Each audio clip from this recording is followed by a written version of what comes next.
પણ આપણે કે લાલો ફિલ્મની વાત કરીએ છીએ તો એ કાસ્ટને એમ નહીં થાય કે અમે એમના વિશે વાત કરીએ, કોઈને કાંઈ જ નહીં થાય. આ કોઈ એકની ફિલ્મ નથી, આપણા બધાની ફિલ્મ છે, આપણી ફિલ્મ છે, આપણી ફિલ્મ છે. લાલો સક્સેસફુલ થયા પછી આપણે આપણી ફિલ્મ કહીએ છીએ એવું નથી. લાલોએ બહુ બધા લોકોનું સપનું પૂરું કર્યું છે જે હજી લોકો જોઈ રહ્યા છે.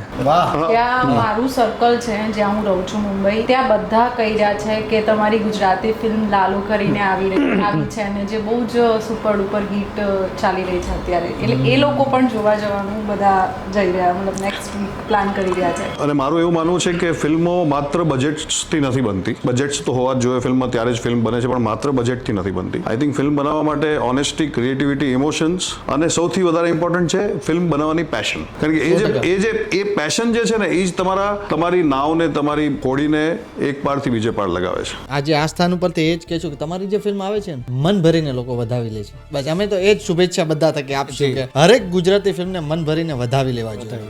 જો હજી પણ તમે અમારી ચેનલને સબસ્ક્રાઇબ નથી કરી તો પ્લીઝ તમે અમારી ચેનલને સબસ્ક્રાઇબ કરવાનું નહીં ભૂલતા.